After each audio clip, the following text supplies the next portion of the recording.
So unless African leaders and Africans as a whole wake up to the reality of giving them education that will empower them to make money right here in Africa, what will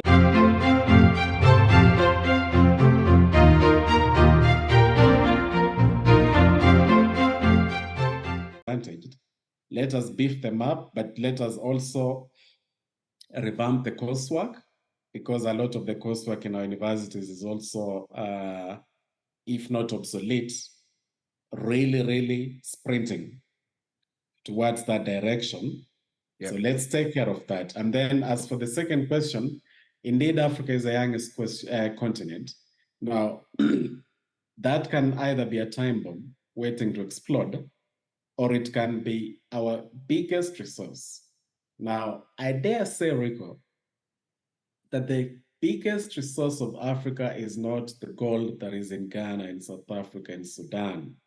It is not even the cobalt that is in the Democratic Republic of Congo, or the tea that is in Kenya, or the cocoa that is in the Ivory Coast. The biggest resource of Africa are the youth of Africa.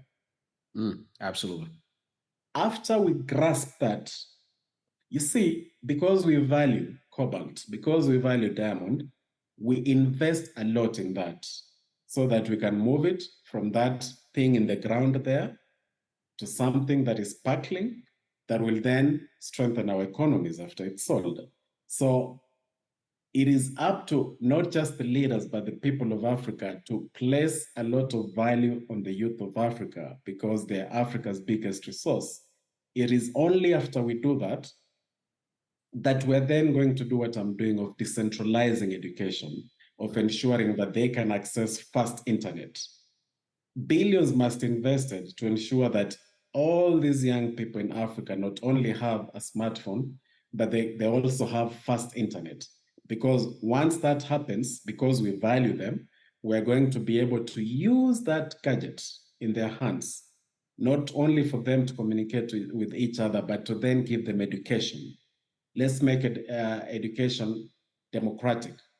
Education should be even much more democratic than governance is.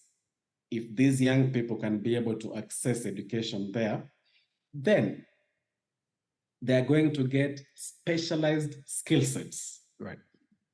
That will then help them to build Africa, will help them to build the world. Very quickly, let me tell you that Germany was in, the Chancellor of Germany was in Kenya, Mr. Scholz, and he was negotiating for Kenya to be able to provide 250,000 workers to Germany.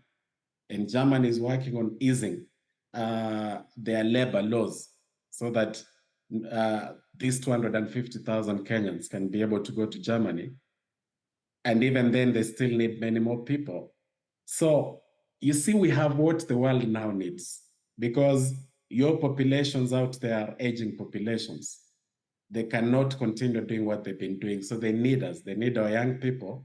But we cannot afford to make the mistake, Rico, of now giving up our biggest, most valuable resource, because you can't stop them. If there's a job in Germany, 250,000 Kenyans will go there. It's their right to do so. So unless African leaders and Africans as a whole wake up to the reality of giving them education that will empower them to make money right here in Africa, what will happen in the next 10 years or so is that many of them are now going to be welcomed, even enticed to go out there because they are really needed. And then Africa will again be back to square one. See, the same way Liberia lost its rubber, the same way DRC has lost its gold, now we will lose our most valuable resource because we did not create opportunities for them right here. So that is something that is extremely urgent, and it has to be done like yesterday. Thank you. I did not. Wow, that's just it's so alarming. That is extremely alarming. Yeah. Now we will have other conversations probably off the screen, but that is very alarming. You're absolutely right. And I am in full support of you know, our leaders really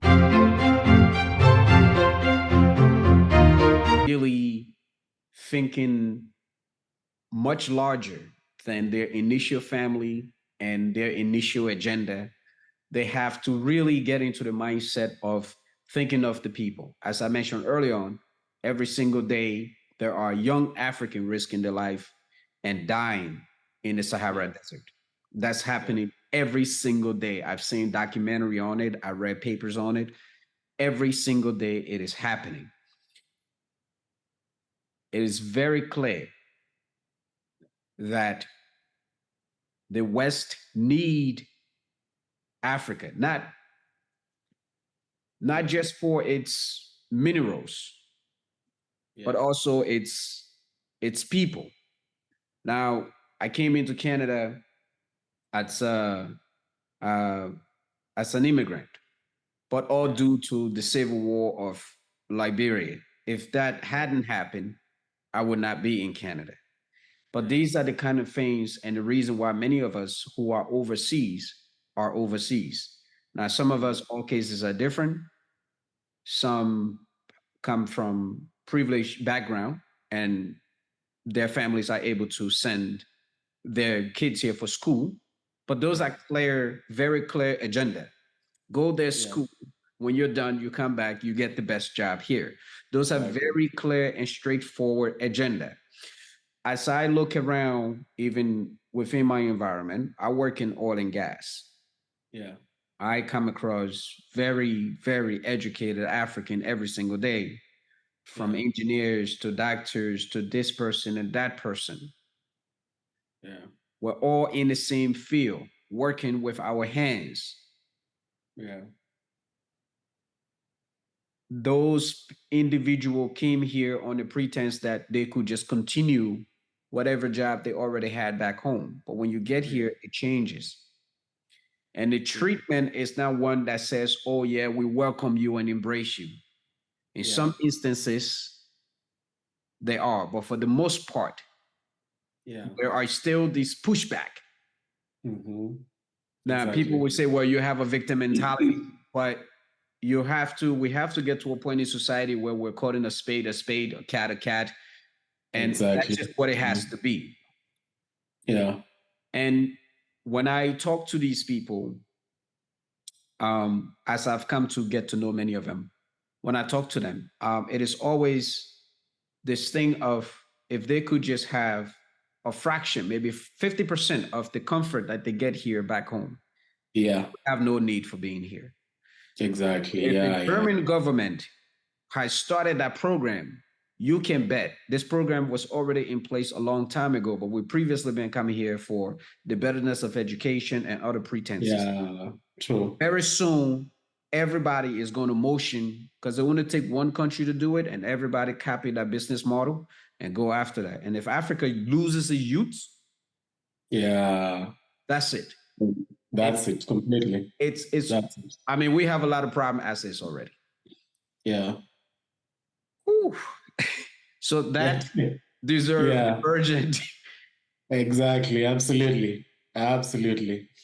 I mean, you can add more, but I know we're out of time. But we have to continue this conversation. Yeah. Because it is just absolutely, absolutely important, and it is vital now than ever. Yeah. Absolutely. I was there and I shook hands of men who were old enough to be my father that were working for a construction site. Yeah. I went to talk to them and they were making $4 a day. Wow. And this is Ivory Coast. And Ivory Coast is expensive. Yeah. Yeah, true. Maybe not for the locals because they're used to getting by with certain things. But when I leave here and I go, it's going to take me years to recover, to get back to that place where I'm able to figure it out, okay, what I should put in my body and the type of lifestyle I want to build. Yeah. So you can have the last word. Yeah.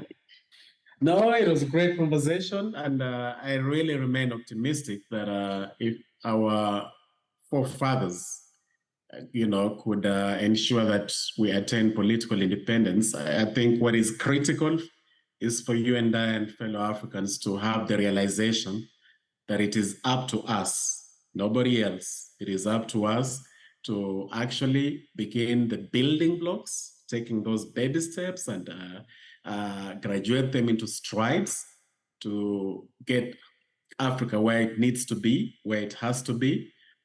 So I remain very optimistic that this can be done, because the option of this not being done is unacceptable.